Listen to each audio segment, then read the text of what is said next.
Tole harka fuuni akkam jirtu kuni qubee tiyooriyaaliidha. Viidiyoo kana keessatti barnoota baayoloojii kutaa 11ffaa unit 1 ilaalla. Unit 1 biology and technology.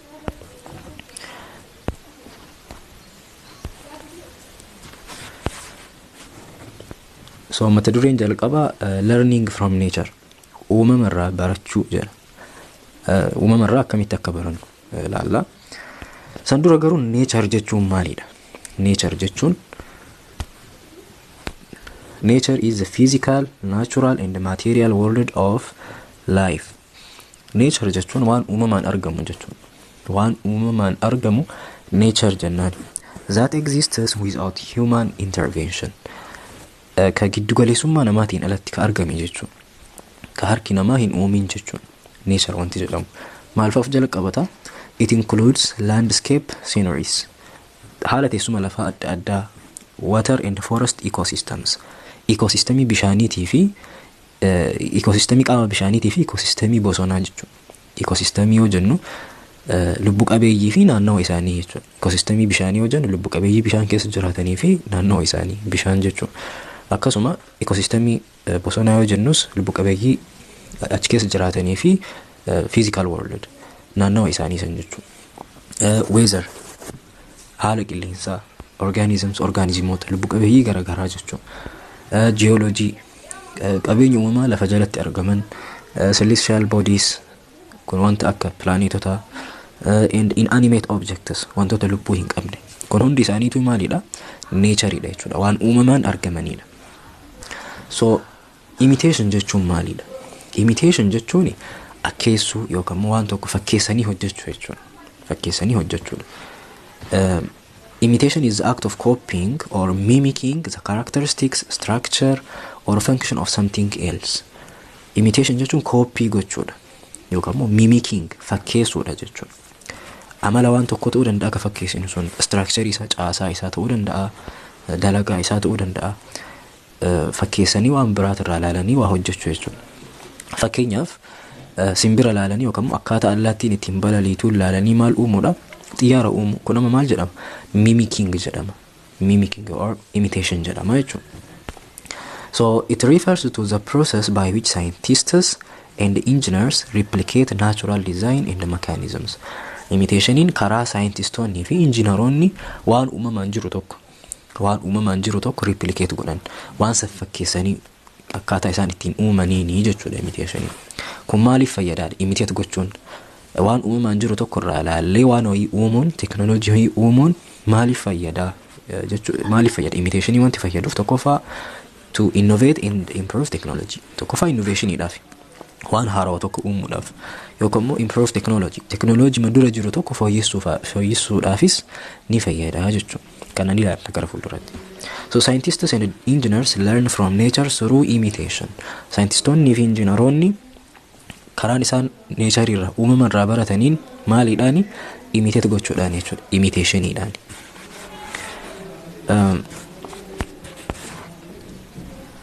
Examples of technologies imitated from nature. Asii gaditti immoo teknooloojiiwwan uumamarraa imitated ta'an fakkeeffamanii hojjetaman laalla. Jalqaba irratti swallow nests have inspired the house building design. Swallow nest ka jennu mana simbiraati. Gosa simbiraa swallow jennuuntu jira. Mana isaan hojjetantu jira nest. Manni isaanii sun maal namaa ta'a? Has inspired the house building design. Dizaayinii manni ittiin hojjetamu achirraa ilaalanii manneen babbareedoo ta'an namni hojjechuu danda'ee jira jechuudha. Swallow nest ka jennuun isa kana manneen kana jechuudha.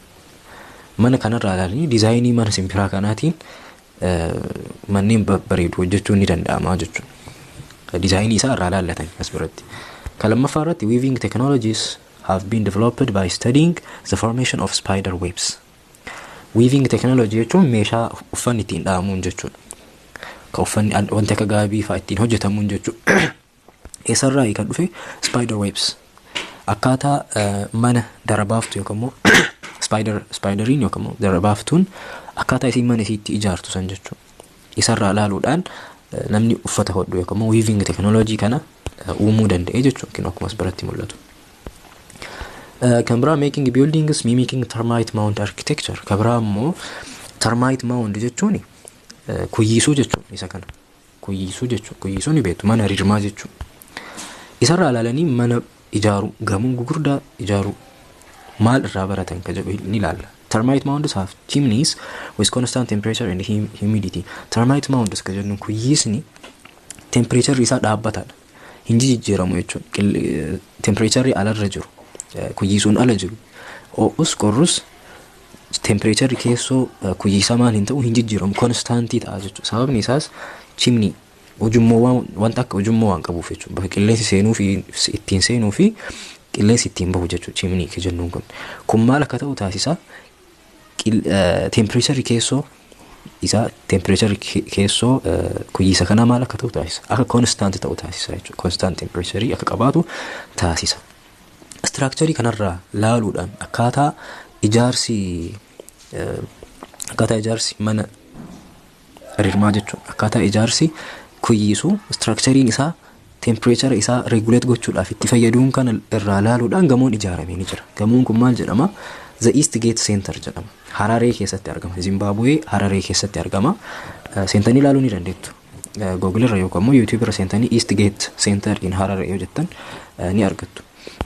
Manni kun isa kana jechuudha gamoo kana. Gamoon kun termite mound kanarraa laaleete jechuudha structure isaa kan hojjate. Akkuma beekamu gamoo gurguddaan gaafa ijaaramu qilleensa isa keessa jiru akkuma temperature gamoo san keessa jiru regulate gochuu barbaachisa. Yoo akka malee ka ho'u ta'e qabbaneessuu barbaachisa. Yoo kan qabbanaa'u ta'e immoo ho'isuu barbaachisa jechuudha. San gochuuf immoo maal nu barbaachisa? Meeshaa barbaachisa. Air conditionerii qarshii qaaliidhaan bitamuu barbaachisa jechuudha. Arkitektiin tokko namichi onnoo kana ijaare kan mana kana ijaare jechuudha. Gamoo kana ka ijaare baasii kana hambisuudhaaf jecha eessarraa laallate jechuudha. Dizaayinii mana kanaa hojjechuudhaaf kuyyiisuurraa laallate jechuudha. Akkaataa isaan temperature mana isaanii ittiin regulate godhan san laaluudhaan maal akka ta'u taasise manni kunis bifuma makaanizimii kuyyiisuun itti ijaaramu saniin akka ijaaramu chimney waan jennuun kan ujummoo bakka qilleensi seenuu fi ittiin seenuu fi keessaa ittiin bahuun akka qabaatu taasisee ijaaree baasii silaa air conditioneriif baafamu san hambisee jechuudha. Itti aanee ka argamu the first heavy aircraft technology was designed by imitating birds. Allaatti irraa laalamee jechuudha. Xiyyaarri yeroo jalqabaatiif kan uumame koola isaa koola onnoo jechuudha. Koola aircraft kan xiyyaara eessarraa laalan simbira halkaniitii fi allaattiiwwan irraa laalan jechuudha. San qofa osoo hin taane flight techniques akkaataa ittiin allaattiin barariituu irraa laalaniiti jechuudha kan xiyyaarallee haala balaliinsa isaallee ka sirreessan. Jalqaba yeroo hojjetametti jechuudha. Xiyyaarri yeroo hojjetame yoo laandi godhu yoo lafatti bu'u jechuudha. Balaa geessisaa ture. Lafarratti qubatee taa'uudhaaf akkaataan inni ittiin bu'uun duubaan hin turre jechuudha. Duubaan akkanatti gadi buusan hin qabu ture jechuudha. Balaa geessisaa ture.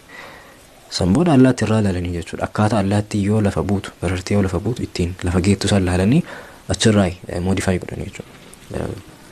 So aircraft technology allaattiiwwan irraa jechuudha kan imitated ta'e. Kan biraa engineers imitating human eyes made the technology of photograph camera. Camera maal irraa laalamee hojjetame? Ija namaati irraa laalamee jechuudha. Imitated ija namaa imitate godhaniiti ka hojjetan. The movement of biorobots was designed from the movement of kangaroos. Biorobots ka jennuun robotiiwwan nama fakkaatan jechuudha. Robotiiwwan akkasii sun maal irraa laalameeti ka hojjetame? Kangaaroo irraa sosochii yookaan haala movementii kangaaroo laaluudhaan achirraa imitated godhamanii jechuudha. Injection needle technology was copied from mosquito probiotics. Injection needle ka jennuun wanti akka sirinjiin faa jechuudha. Sirinjiin maal irraa laalameeti? Bookee irraa laalameeti jechuudha. Afaan isiisan bakka isiin ittiin qaama namaa waraantuun san achirraa laalamee sirinjiin hojjetamee jechuudha. The sensors of electrical devices were imitation of biological neurons. Sensoriiwwan garagaraatu jira. Fakkeenyaaf bilbiluma keenya irraayyuu motion sensorii ni jira, temperature sensorii ni jiraachuu danda'a jechuudha. Manneen keessa manneen ammayyaa keessa yeroo garii maaltu jira? Smoke sensoriitu jira. Ka aara seensu godhu jechuudha. Aarri jiraachuu fi jiraachuu dhabu ka seensu godhu. Yoo fakkeenyaaf manni kan gubatu ta'e ibiddi yoo mana keessa akka uumamu ta'e aara san seensa godhee akka ibiddi gamoo san keessatti ka'e alaarmii iyyisiisuudhaan mul'isa jechuudha. Seensariidha sun amma. Seensarii san eessarraa imiteetir godhanii niwuroonirraa jechuudha. Niwuroononni seensarii riiseptarii qabu. Seensarii riiseptarii niwuroonotaa sanarraa ilaaluudhaan electrical seensariiwwan uumamanii jechuudha. Sagalaffaan a cutting saw was imitated from the nature of sharp teeth of animals. Cutting saw yookaan magaaziin ilkaan beeladootatirraa ilkaan qara beeladootaa san irraa ilaalameeti jechuudha kan uumame. This one. Synthetic bulletproof vests are imitation of spin silks of spiders. Synthetic bulletproof vest jechuun uffata rasaasa namarraa ittisu jechuu isa kana. Maalirraa ilaalamee spin silks of spiders. Materiaalii darabaafte yookaan immoo spiideriin oomishtutu jira. Spin silk kan jennuun baay'ee jabaataadha.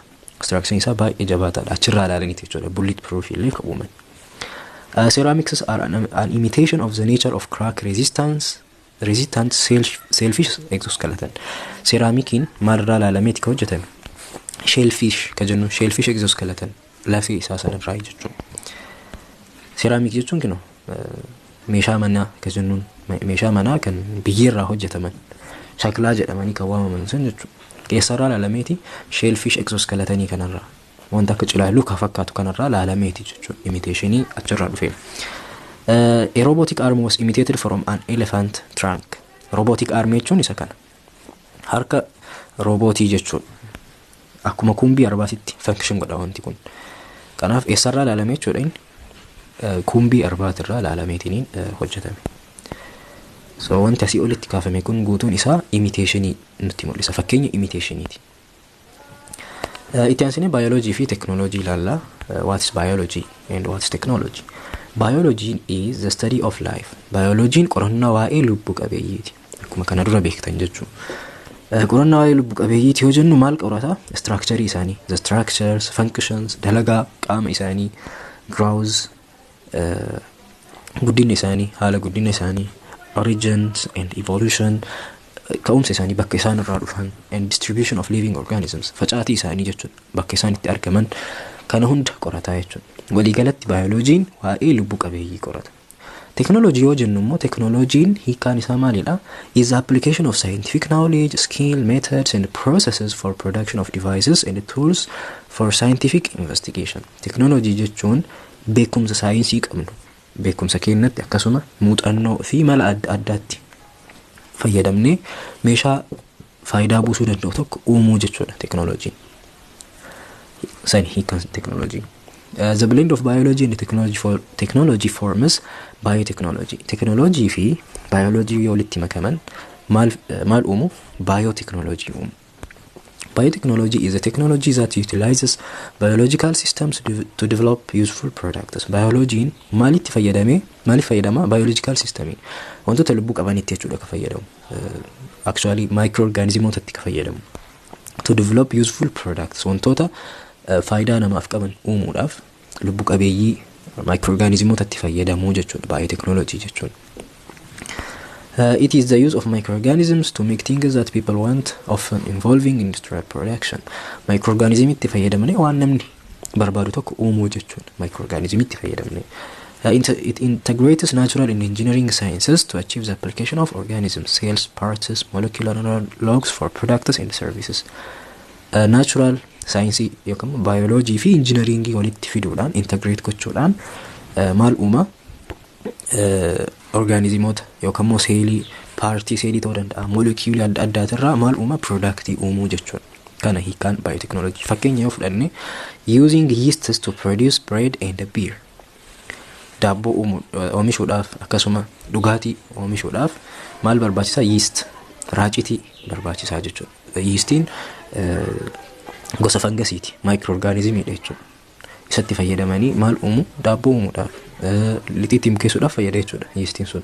Osoo yeastiin jiraachuu baate daabboo bukeessuudhaaf yeroo guddaa nama fudhata ture. Yeroo guddaa namatti fudhata. Saniif jechuudha ka fayyadu yeastiin. Using bacteria to produce cheese and yogurt. Itittuu fi cheesii yookaan IB isa jennuun san uumuudhaaf maal barbaachisa? Bacteria barbaachisa jechuudha. Microorganism fayyadamne productii wayii uumuu jechuudha. Productii namni itti fayyadamu uumu. This is biotechnology. Itti aansanii the benefits of biology to technology. Biology'n teknooloojiidhaaf bu'aa akkamii buusaa? Maaliif barbaachisa teknooloojii irratti ka jedhu ilaalla. Biology is a source of materials that enable us to imitate, design, adapt and develop modern technologies. Modern technologies and solve complex human problems. Biology'n madda jechuudha. Madda beekumsaati yookaan source of material that enable us to imitate. Waan tokko imitate gochuudhaaf. Fakkeenyaaf Eastgate Center in Harare. Gamoo Eastgate Center jedhamu ka Harare keessatti uumame san maal irraa ilaalameeti ka uumame? Termite mound irraa, kuyyiisuu irraa ilaalameeti jechuudha. Akkaataa ijaarsa kuyyiisuu sanii temperature isaa akkamitti akka eeggatu, constant akka godhu kan qoratu, waa'ee sanii qoratee materialii san, informationii san kan dhiyeessu eenyudha? Biologyidha jechuudha. Achiin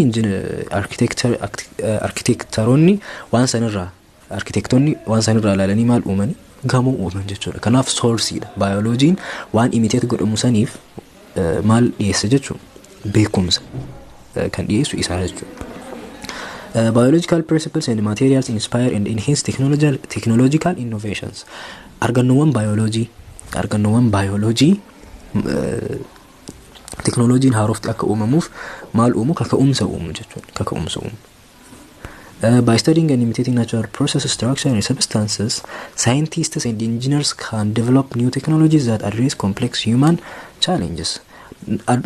Nature irraa imitate gochuudhaan scientistoonni rakkoo ilma namaa mudatu furuu ni danda'u jechuudha. Furuu ni danda'u. The following pointers illustrate this concept. Wanti asii gaditti tuqame kun pointii yookaan qabxii asii olitti ibsine kana kan cimsuudha jechuudha. Medicinal plants. Many biological substances in plants have been used to develop medicine. Biqiltoota irraa dawaan hedduun ni uumama. Dawaan biqiltuu irraa argamu ni jira jechuudha. Waan san kan qoratu dawaawwan biqiltuu keessa jiran keemikaalota san kan qoratu biologyidha jechuudha. Waa'ee lubbuu qabeeyyii waan qoratuuf. Scientists have imitated nature to develop artificial version of these chemical substances. Scientistoonni immoo maal uumu? Keemikaala uumamaan jiru san irraa ilaalanii laaboraatoorii keessatti qoricha fooyya'aa ta'e yookaan immoo qorichuma waan sanii walitti dhiyaatu oomishuu danda'u jechuudha. Kanaaf qoricha san laaboraatoorii keessa oomishuudhaaf jalqaba waa'ee keemikaala sanii beekuu qabu. Structure isaa, amala isaa, property isaa maal akka fakkaatu beekuu qabu. San eessarraa argatu jechuudha? Biology irraa argatu. Kabira gene engineering and biosynthetic materialidha. Gene engineering gene waan tokko jijjiiruu jechuudha. Gene waan ho'i organismii ho'i jijjiiruu jechuudha. Amala organismii kan murteessu gene isaati. Kanaaf gene organismii ho'i jijjiiruu jechuun genetic engineering jedhama. Gaafa gene isaa san jijjiiru amala isaas ni jijjiirra jechuudha. Waliigalee. So biosynthetic material jechuun immoo tissue laboratory keessa uume jechuudha. Fakkeenyaaf gogaa namaa laboratory keessatti uumu, tissue kalee namaa laboratory keessatti uumu biosynthetic jedhama kun. Biosynthetic material jedhama. Scientists have imitated the nature of human, animal and plant genes. Scientistoonni gene kan namaas ta'uu danda'a, kan beeladootaas, kan biqiltoota illee imitate gochuu ni danda'u jechuudha. Fakkeenyaaf sanyii midhaanii kan ofii isaatiin ilbiisa ofirraa ittisuu danda'u uumuun ni danda'ama. Akkam gochuudhaan? Jiinii haarawaa itti makuudhaan jechuudha. Sanyii midhaanii sanitti jiinii haarawaa kan ilbiisa ofirraa ittisuudhaaf isa fayyadu itti dabaluudhaan pesticide resistant gochuun ni danda'ama jechuudha. Kun amma maalirraa dhufe? Beekumsa akkasii ka argachuu dandeenyu jalqaba waa'ee jiiniin akkamii akka hojjetu, amala organismii tokko akkaataa jiiniin ittiin to'atuun yoo beekne jechuu kasan gochuu dandeenyu. San immoo eenyutu fida jechuudha? Beekumsa san bioloojiitu qoratee fida jechuudha. Gene engineering, so the use of imitating gene include gene imitate gochuun akkaataa jiiniin organismii ittiin hojjetu irraa barachuun maaliif fayyadaadha? Tokkoffaa gene engineering to cure genetic condition yookaan immoo dhibeen gariin dhibee sanyiidhaan dhufantu jira. Dhibee akkasiisan fayyisuudhaaf. Dhibee genetic condition ka jennuun kun defect yookaan immoo dogongora jiinii irratti uumamuun kan dhufan. Jiinii dhibee san fide yoo kan beeknu ta'e, akkaataa jiinii sun itti hojjetu yoo kan beeknu ta'e, jiinii san orgaanizimii san keessa jijjiirree dhibeen sun akka badu taasisuun ni danda'ama jechuudha. Saniif applicationin tokko isaa. Lammaffaa immoo creation of biosynthetic material to repair damaged body tissues. Biosynthetic materialii uumuudhaan qaama namaatirraa bakka miidhamee jedhe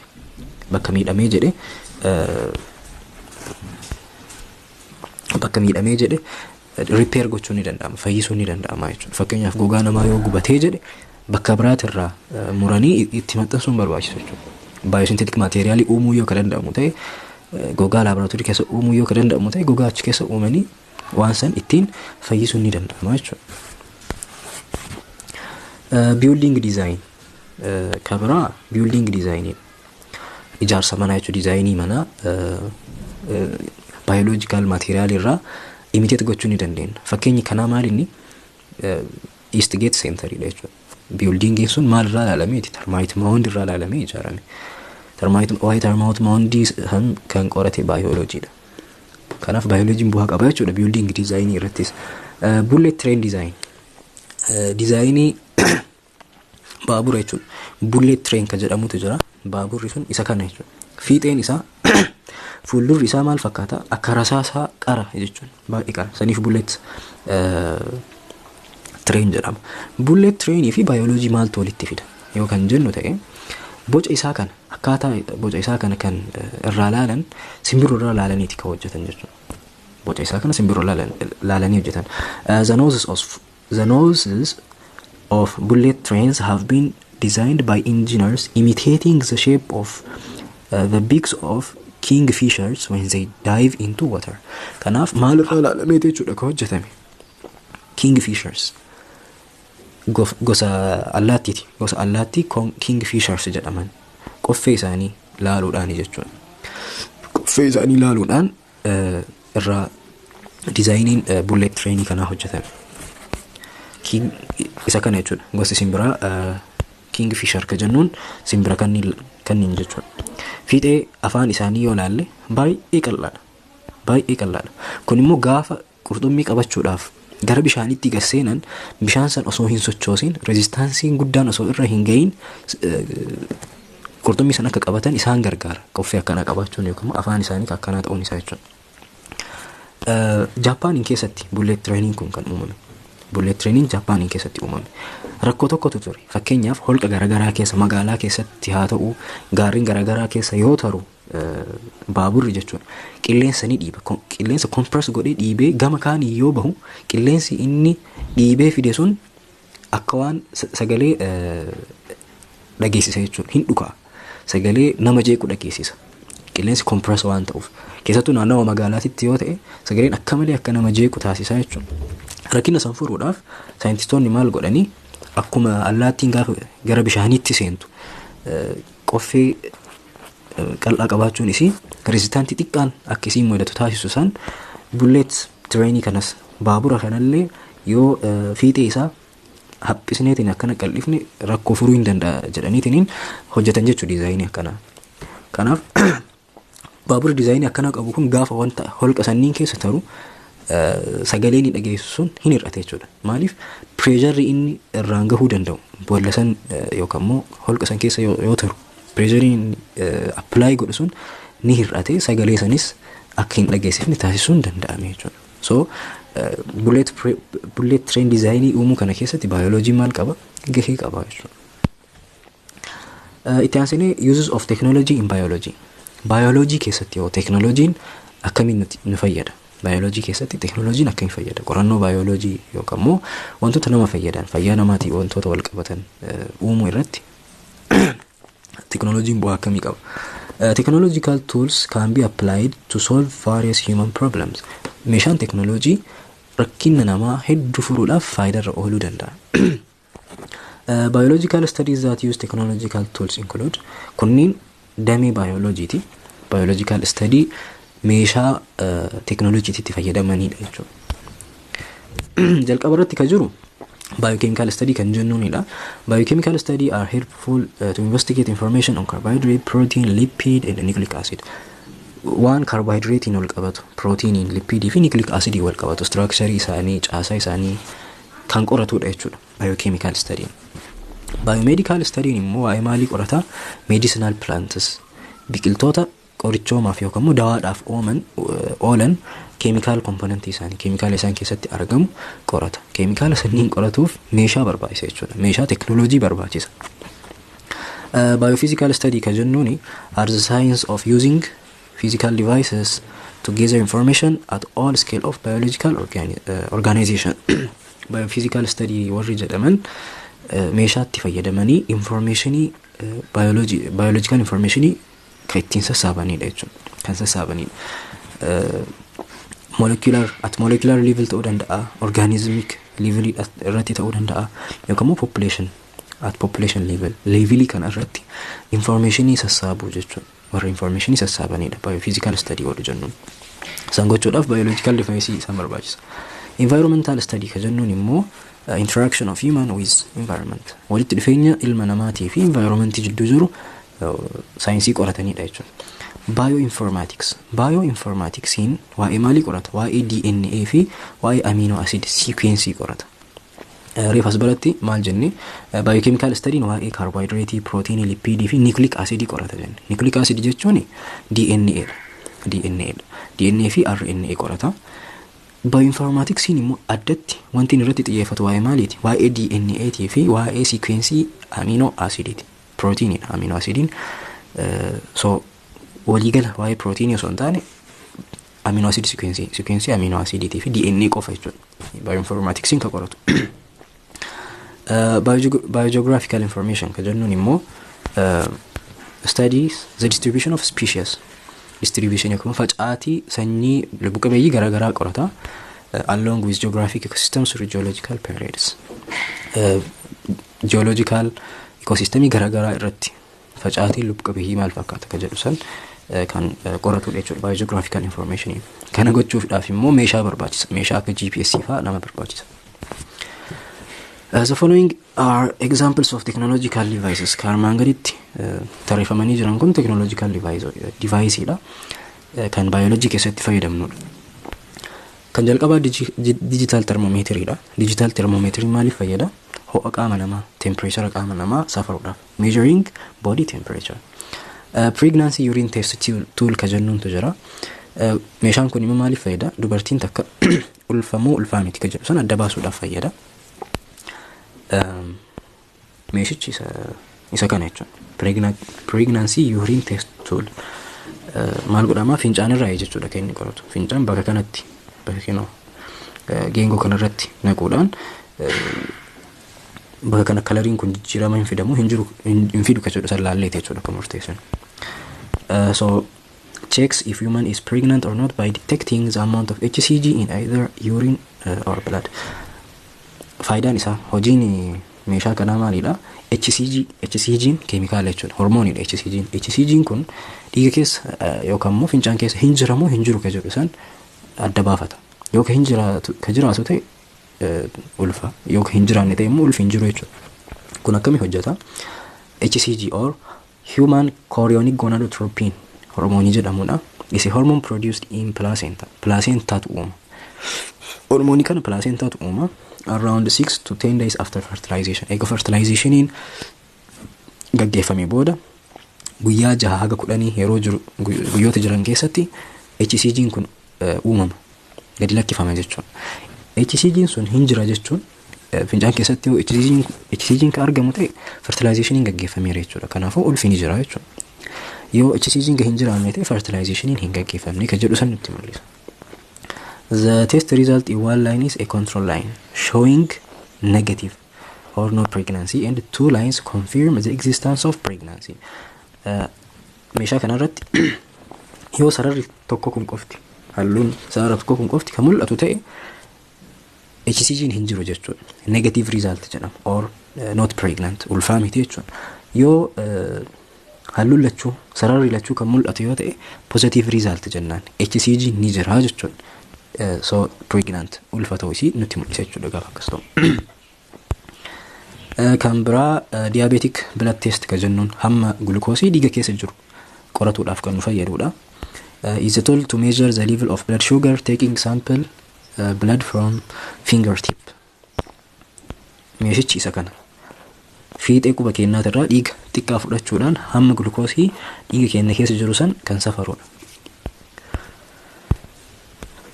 HIV test. HIV testiinis akkasuma. HIV test tool ka jennuun HIV'n nama tokko keessa hin jiramu hin jiru, vaayirasichi hin jiramu hin jiru ka jedhu san adda baafachuudhaaf kan fayyadudha. Akkuma pregnancy urine test toolii sanitti jechuudha kan fayyadu.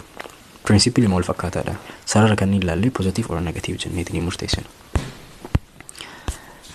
Kabraa microscopeedha. Microscopii namni hundu faayidaa isaanii beeka.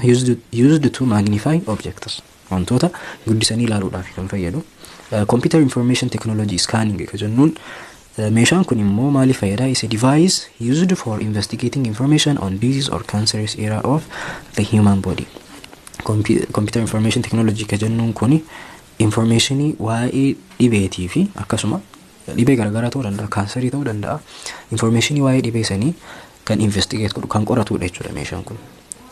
Imaging technology fakkeenyaaf resultii x-rayidhaan, ultrasoundiidhaan, CT scanidhaan dhufan walitti qabuudhaan maal godhaa hiika kan itti kennu waa'ee dhibee sanii kan interpret godhudha. Kan biraa computed tomography scan ka jennuun yookaan CT scan ka jennuun yeroo baay'ee beeksisa manneen yaalaa irratti ifaan ni dhagahama. CT scanning wanti jedhamu. CT scanning maalidha? Is a sophisticated X-ray technology. Technology fooyya'aadha. Kama akka principally inni hojjetuun X-rayidhaan waluma fakkaata garuu immoo fooyya'aadha jechuudha kun. CT scanning maaliif fayyada? To take a detailed cross-sectional image of the body. Image yookaan fakkii qaama keenyaa ka cross-sectional ta'e ilaaluudhaaf nu fayyada. Cross-sectional yoo jennu fakkeenyaaf isa kana ilaala. Kun amma qaama namaati. Qaama namaa kan muramedha jechuudha. Laphee gaditti kan murame. Kun tiruudha, mar'imaan fi garaacha fa'a argina jechuudha. Cross-sectionidhaan kan muramedha. Cross-section jechuun fakkii akkanaati. Qaama namaa muramee yoo bakka murame san fakkiin laallu sun cross-section image jedhama. Fakkeenyaaf nama jiru irratti waan akkasii hin danda'amu. Qaama isaa keessa bakka ho'iititti fakkeenyaaf kaansarii yoo ka jiraatu ta'e addaan baafachuudhaaf murree ilaaluu hin dandeenyu jechuudha namni sun iddoo. Saniif maal fayyadamna? CT scanning fayyadamna. Cross sectional image kaasuudhaaf. Image akkana nu kenna CT scanning. Akkuma waan murreetiin keessa ilaalaa jirrutti image bifa kanaa nu dhiyeessaa jechuudha. Saniif fayyada. Kun X-rayidha. X-rayin immoo kallattiimaan kaasa. Cross sectional osoo hin taane guutuma isaa kaasetiin nutti mul'isa X-rayin. Principally isaanii waluma fakkaata. So maaliif fayyada? Computer tomography kun yookaan CT scanning used to detect and screen for variety of diseases and conditions. Dhibee garaagaraa ittiin ilaaluudhaaf kan nu fayyadudha jechuudha. Structure orgaanota qaama keenya keessa jiranii ittiin ilaaluuf. Kaansariin fakkeenyaaf bakka ho'iititti ni jira moo hin jiru kan jedhu ilaaluudhaaf fakkii CT scanning kanatti fayyadamuun ni danda'ama. Kan biraa positron emission tomography yookaan PET scan ka jennuun. PET scan is an imaging technology device used to observe metabolic process in the body. PET scanning fi CT scanning garaagarummaa isaanii kan. PET scanning structure miti kakaasu keemikaala jechuudha. Metabolic activity wal nyaatisa keemikaala qaama keenya keessatti gaggeeffamaa jiru kaaseetiniin fakkii isaanitti mul'isa. Used for diagnosing and monitoring various conditions including cancer, heart disease, neurological disorder. Dhibeewwan kanneen ittiin laaluudhaaf nu fayyada jechuudha. Kaansarii, dhibee heart disease, dhibee onneetii fi dhibee nervii ittiin laaluudhaaf nu fayyada. Fakkeenyaaf kaansarii irratti seeliin kaansarii tokko metabolic activity isaa seelii normaalii ta'e irraa garagara jechuudha. Metabolic activity isaa san qofa laaluudhaan facaatii seelii kaansarii san nutti mul'isa. PET scanning. Akkami hojjeta yoo jenne a special dye containing radioactive tracer is injected into a blood stream. Dye no yookaan keemikaalli gara dhiiga namichaatitti seensifama yookaan ni waraama nama jechuun. Wanti kun radioactive tracer jennaani. Traceridha. Faana keemikaala kanaa dhoofna jechuudha. Meeshaa saniin gaafa laallu keemikaala san eessa akka inni gahe facaatiin isaa maal akka fakkaatu laalla. Keemikaala san seelonni normaalii ta'anis ni fudhatu, seeliin kaansarii qabus ni fudhata. Garuu garaagarummaan jiru maalidha? Karaan kaansariin seelii san ittiin seelonni kaansarii keemikaala san ittiin metabolize godhan wal nyaatisa keemikaala hojii gaggeessanii fi seeliin normaalii ittiin wal nyaatisa gaggeessu garagara. san qofa ilaaluudhaan seelii kaansarii san addaan baasna. PET scans that detect the distribution of the radio tracer which help us to visualize and measure changes in metabolic processes. PET scanning san booda maal godha distribution facaatii tracerii san keemikaala dhiigatti naqni san eessa akka inni gahe qaama keenya keessa bakka kam fa'aa akka jiru laaluudhaan distribution isaa san addaan baafata. Fakkiin tokko ni jira as bira. Kun amma PET scanning dha. As bira yoo kalaallu ta'e bakki diimaan kun jechuun bakki diimaan kun maal nutti mul'isa? Seelota kaansarii nutti mul'isa. Seelii kaansariiti. Seeliin kaansarii qaama nama kanaa keessatti bakki inni irratti argamu nutti mul'isaa jira jechuudha. Lachuu irrattu. Alright. Salphamatti kaansariin seeliin kaansarii eessa bira fa'aa akka jiru salphamatti laaluu dandeenya jechuudha meeshaa kanaan. Kan biraa geographical positioning system ka jennuun GPS kallattii waan tokko addaan baafachuudhaaf kan nu fayyadudha. It's a device used to collect biogeographical information on landscape mapping, plants, animals and human movements. Kun geographical information sassaabuudhaaf nu fayyada. Maappii faa kaasuudhaaf kan itti gargaaramnudha jechuudha GPS'n. Location kan nutti himudha. Meeshaa akkasiiti. Handled body fat calculator. Kun immoo hamma faatii yookaan immoo cooma qaama keenya keessa jiru kan safarudha. Device to measure body fat isa kana jechuudha. Harkaan qabanneetiin akkasitti hamma faatii qaama keenya keessa jiru safara. Itti aansinee mata dureen jiru impacts of biology and technology on society and the natural world.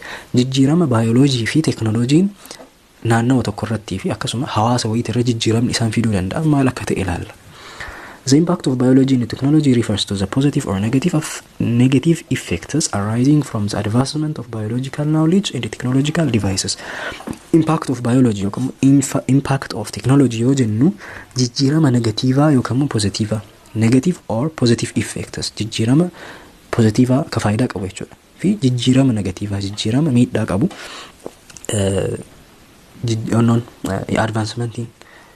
Advancementiin biology fi teknooloojii fakkeenyaaf teknooloojiin jijjiiramaa deema miti fooyya'aa deema akkasuma beekumsi bioloojii illee jijjiiramaa fooyya'aatiin hin deema jechuudha. Gaafa akkas ta'u jijjiiramni inni uummata irratti fidu jijjiirama akkamiiti ka jiru ilaalla. Impact of biology halaallu jalqaba irratti. Positive impact jijjiiramni positiivii faayida qabeessa ta'e kan fa'a tokkoffaa irratti ensuring food security as a result of an increase in productivity. Tokkoffaan hanqina nyaataa furuudhaaf fayyada. Kuni maaliif ta'e as a result of an increase in productivity.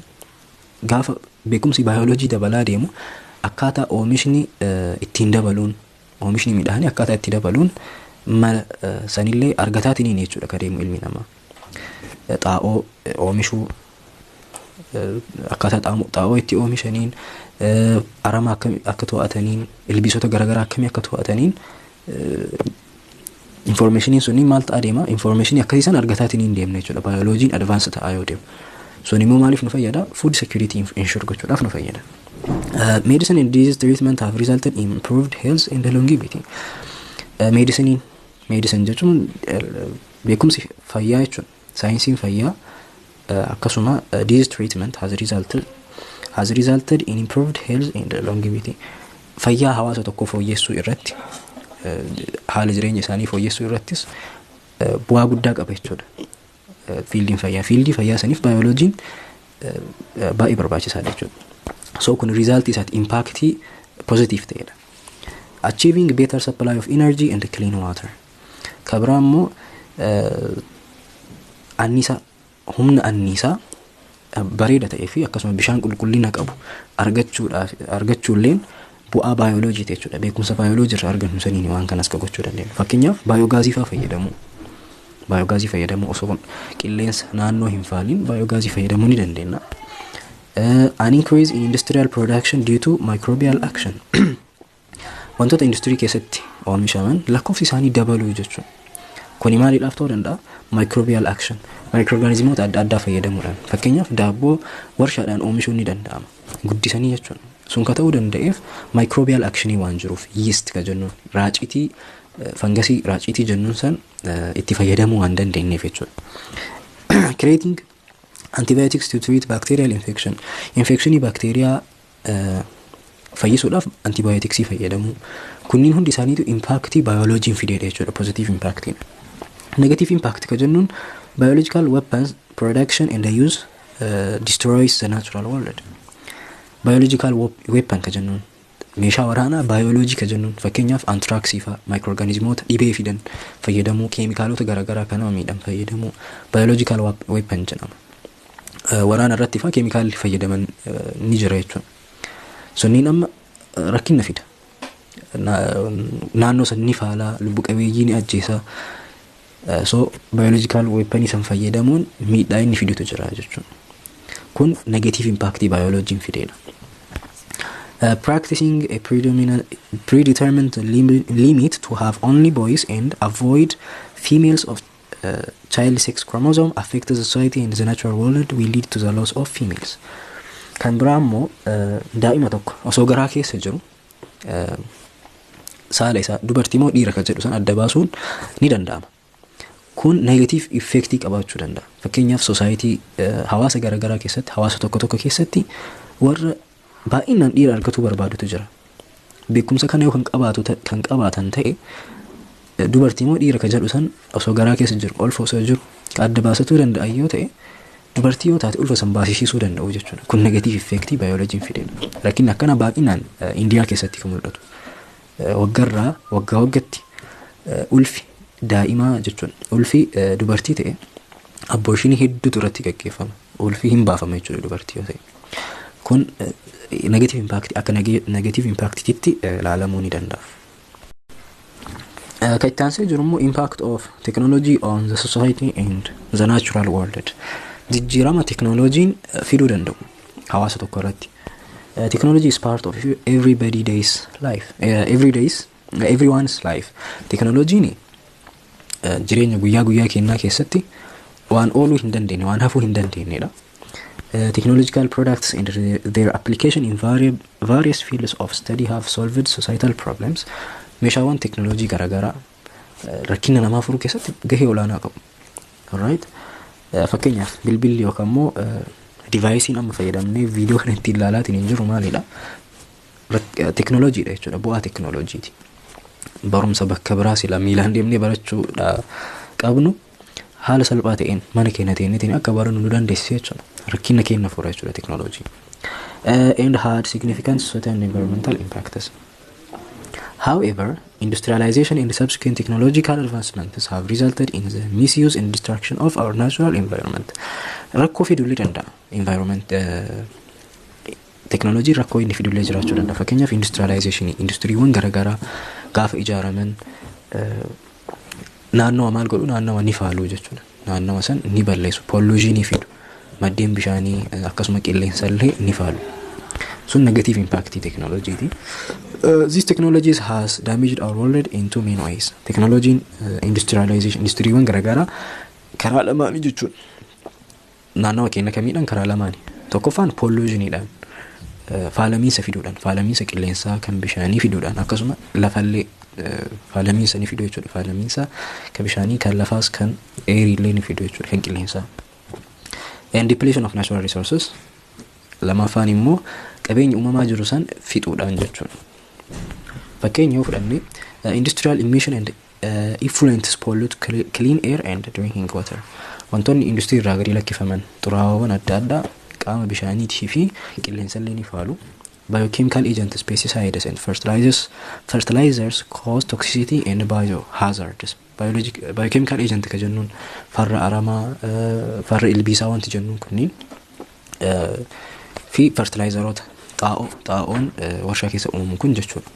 Maal fidu? Toxicity. Summii ta'uu danda'a jechuudha. Lubbu qabeeyyii lafarra jiraatan, naannoo san jiraataniif miidhaa fiduu danda'a. Akkasuma biohazards ilma namaati irratti iyyuu miidhaa fiduu ni danda'u jechuudha. Dhibeewwan akka kaansariitiif fa'aa riskii guddaa ta'uu danda'u. Itti aansinee mata dureen xumuraa kan boqonnaa kana ethical issue in biology kan jedhudha. Ethical issue laalla. Ethical issue jechuun wanti tokko sirrii moo sirrii miti kan jennee waan murteessinuuni jechuudha. Fakkeenyaaf qorannoon garaagaraa yoo gaggeeffamu biqiltoota irratti yookaan immoo beeyladoota irratti gaggeeffama. Qorannoon biolojikaalawaa jechuudha. Qorannoon sun lubbu qabeeyyii kanarratti gaggeeffamuun isaa sirriidha moo sirrii miti kan jedhu san jechuudha kalaallu. Ethical issues in biology are issues that arise concerning rightness or wrongness of using biological discoveries for health and the well-being of humans. Fakkeenyaaf haala fayyaa ilma namaa fooyyessuudhaaf qorannoo hantuuta irratti taasisuun sirrii moo sirrii miti? Yoo kan sirrii ta'u taate karaa kamiin irratti gaggeeffamuu qaba qorannoon kan jedhu san of jala hammate jechuudha ethical issue jechuun. So ethical treatment of plants. Ethical treatment of plants yoo jennu plants are primary producers and feeders for all living organisms. Warri soorata qopheessu primary produceronni biqiltoota jechuudha. Trees are living organisms that properly function in decentralized forms without any centralized order providing unit. Living organism lubbu qabeeyyiin plantiiwwan jechuudha. Fakkeenyaaf mukkeen lubbu qabeeyyiidha. Garuu maal hin qabani centralized order providing unity. Nervous system hin qabani jechuudha. Nervous system hin qabani. Garuu lubbu qabeeyyiidha. Kanaaf qorannoo irratti gaggeessinu miidhaa irraan geessuun hin barbaachisu jechuudha san ibsuudhaan. So unethical treatment of plants. Yeroo qorannoon gaggeeffamu waan biqiltoota irratti gochuu hin qabne jechuudha. Wantoota sirrii hin taane unethical wantoota ta'an kaasii gaditti tarreeffaman kanadha. Kan jalqaba testing seeds or berries through the destructive rays.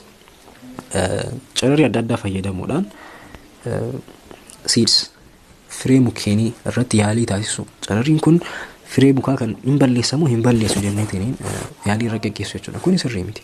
Faayidaa hin qabu waan ta'eef jechuudha. Unethicalidha.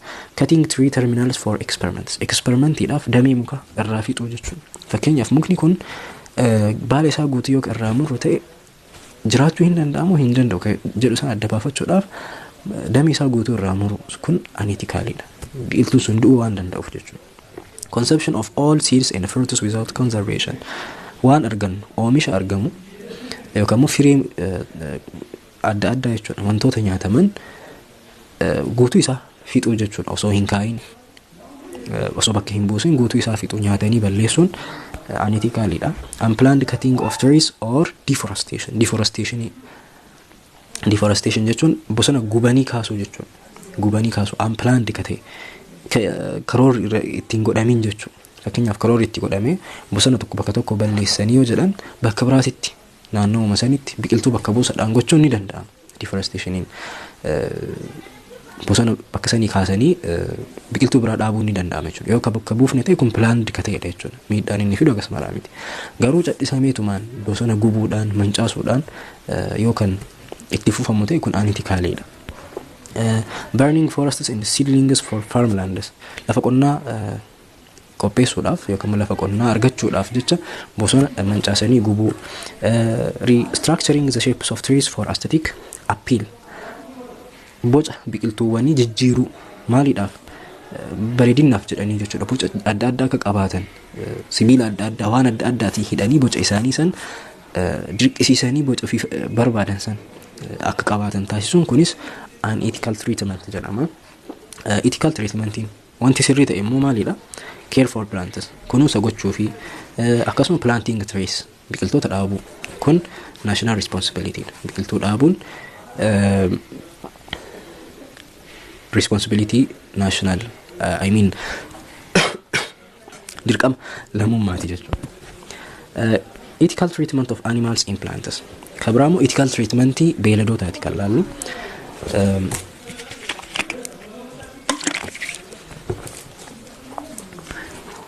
Researchers use animals to understand the world, but there are ethical concerns about causing them harm. Fakkeenyaaf waa'ee fiiziyooloojii qaama namaa hubachuudhaaf yeroo baay'ee animaalii irratti beeladoota irratti jechuudha qorannoon kan gaggeeffamu. Yeroo qorannoo irra gaggeeffamu san miidhaan irra gahuu hin jira jechuudha beeladoota kana irratti. So since animals are sentient beings, animaalonni sentient beingidha. Kana jechuun dhukkubbiin itti dhagahamaa jechuudha. It is considered unethical to subject them to painful or stressful experiments. Qorannoo miidhaa irraan gahu animaal irratti beeladoota irratti gaggeessuun sirrii miti hin barbaachisu jedha. Sentient jechuun akkuma kana dura jenne have a nervous system. Animaaliin beeladoonni nervous system ni qabu. Sirna nervii ni qabu jechuudha. Kanaaf feel painful feelings, emotional stress and have interest and value. Dhukkubbiin itti dhagahama jechuudha. dhukkubbiin itti dhagahama. Kanaaf miira ni qabu. Miidhuu hin barbaachisu jechuudha walii galatti. To reduce impacts of unethical treatment of animals, researchers follow the 3 R's principle.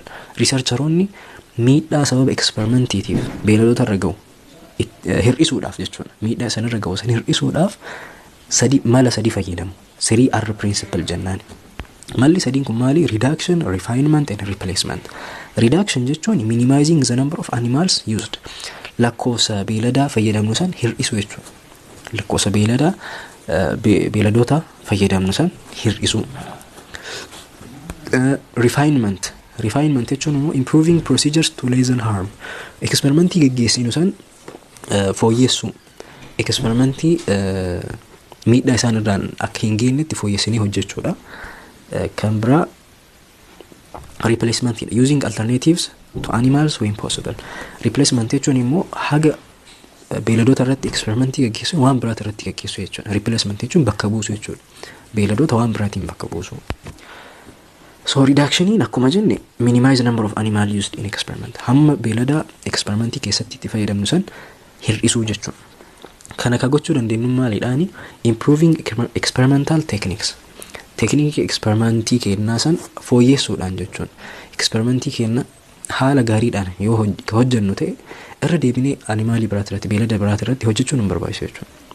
Tokko sanii sharing information with others. Ka biraa immoo informationii nama biraa wajjin share gochuu. Qorannoo arganne tokko beeladoota wayita irratti qorannoo gaggeessinee arganne san nama biraatiin gahuu jechuudha. Namni biraa qorannoo kenna san laalee qofa informationii akka argatuuf researcheriin biraa jechuudha. Gaafa akkas goonu researcheriin sun beelada biraati irratti eksperimentii akkasii gaggeessuu isan barbaachisu jechuudha. Kanaaf dhukkubbii isaan irra ga'u san karaa saniin hir'ifnee jirra. Reduction yoo jennu sharing results waan arganne san bu'aa qorannoo kenna san maxxansuu.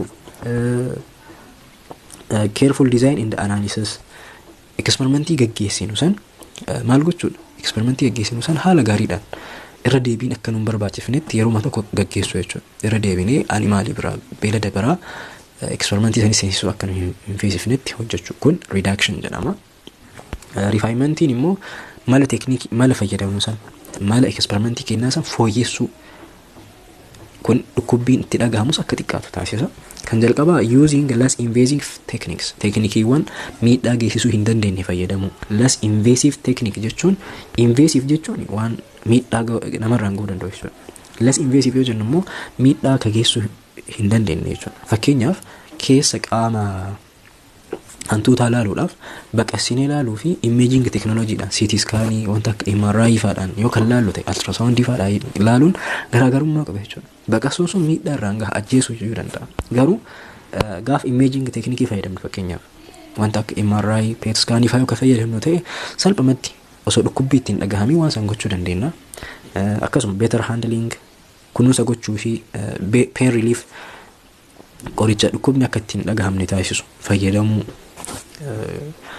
Shorter experimentii gaggeessinu sanis sa'aatii isaa xiqqeessu. Kun dhukkubbii itti dhagahamu san akka hir'ifnuuf nu fayyada. Kan sadaffaa replacementiin. Replacementiin is instituting experiments on animals with alternative techniques. Qorannoo beeladoota irratti gaggeessinu san waan biraati irratti gaggeessu jechuudha. Kun fakkeenyaaf maal fa'a? Using cell cultures instead of whole animals. Seelii tiruu yoo qorachuu barbaanne fakkeenyaaf seelii tiruu hantuutaa qorachuu yoo barbaanne haga guutuu isaa hantuuta guutuu irratti eksperimentii san gaggeessinu seelii isaa fudhannee seelii tiruu isaa san keessaa fudhannee seelii san qofa irratti qorannoo gaggeessu. Gaafa akkas goonu maal goone jechuun alternative technique ka fayyadamne. Biosynthesis and computer simulated models. Biosynthesis kana jechuudha. In vitro experiment jechuun isa kana. Seelii sila isaan keessatti qorannu san jijjiirreetiniin seelii san keessaa fuunee laaboraatoorii keessatti seelii san irratti qorannoo gaggeessuudha. Akkasuma computer programmii garaagaraa fayyadamuun ni danda'ama qorannoo gaggeessuudhaaf. Fi using fruit flies or worms qorannoo gaggeessuudhaaf haga beeladoota irratti beeladoota yoo jennu wanta akka hantuutaa fa'a saniin irratti haga fayyadamnu ilbiisota garaagaraa wanta akka tiisaa fa'a irratti qorannoo gaggeessu. kana fayyadamu fi kan biraa human experiments qorannoon ilma namaa irrattis gaggeessu fakkeenyaaf qoricha adda addaa yaaluudhaaf yaalii taasisuudhaaf ilma namaa irratti gaggeessuu ni danda'ama jechuudha yeroo garii kun waliigalatti replacement jedhama jechuudha. So boqonnaan kun asuma irratti kan xumuramu gaafileen filannoo gaafiin 57 kan boqonnaa kana keessaa bahan ni jiru. Gaafilee kana chaanala telegiraamaa irratti gadi ni lakkifama. Chaanala telegiraamaa qubeetii Tiwiitarii irraa argachuu ni dandeettu. Mee gaafii 4-5 takka hojjannee kan ofii keessanii ni hojjettu gaafii waan qabu deebii waan qabuuf jechuudha. Gaafiin jalqabaa what does nature include? Kan armaan gadii keessaa uumama ka ta'e nature ka ta'e isa kamii jedha? Only living organisms. Only living organism waan lubbuu qabu qofa jedha kun sirrii miti. Wanti lubbuu hin qabnes ka uumama ta'e ni jira. Physical, natural and material world of life jedha. Okay. Human made structures waan harka namaatiin hojjetaman jedha kunis sirrii miti. Only inanimate objects wantoota lubbuu hin qabne qofa jedha. Kanaaf deebiin sirrii maal ta'a? B ta'a jechuudha. Physical, natural and material world of life ta'a. Gaafii lammaffaa which of the following is an example of technology imitated from nature? Technology uumamarraa imitated ta'e kan ta'e isa kamii jedha. Tokkoffaa A bridges inspired by human made models. Waan namni hojjete tokko irraa ilaallee bridge yookaan immoo riqicha hojjechuu jedha. Kun imitationii miti jechuudha. Nature irraa imitate hin goone waan namni hojjete irraa imitate goone malee. Weaving inspired by spider webs. Meeshaa uffata hodhu spider web irraa ilaaluu jedha kun ni ta'a. Aircraft wings inspired by trees. Mukkeen irraa ilaallee maal uumuudha xiyyaara uumu kunis waan hin danda'amnedha. Robots inspired by cars. Konkolaataa ilaallee konkolaataa sanirraa robotii biraa hojjechuu kunis nature irraa imitate gochuu hin jedhamu jechuudha. Nature irraa imitate gochuu kan jedhamu B'dha. Sadaffaa the design of building mimicking termite mounds help in maintaining jedha. Termite mound irraa laalamee manni hojjetame bu'aan isaa maaliidhaafi jedha. Maal maintain gochuudhaaf? Shape and color, constant temperature and humidity, aesthetic appeal, durability, constant temperature fi humidity akka qabaatuuf yaadameeti kan hojjetamu. Sirriin B ta'a. What natural feature inspired the design of aircraft wings? Kola xiyyaara uumuudhaaf wanti irraa laalame yookaan imitated kan irraa ta'e maal irraa jedha. Kunis beekamaadha. Birds and bat wings ta'a jechuudha. Kanaaf deebiin 57 ni jira. Gaafiin 57 jira jechuudha. Chaanala qubeetii Tiwiitarii irraa ni argattu achirratti waan gadi lakkifamuuf.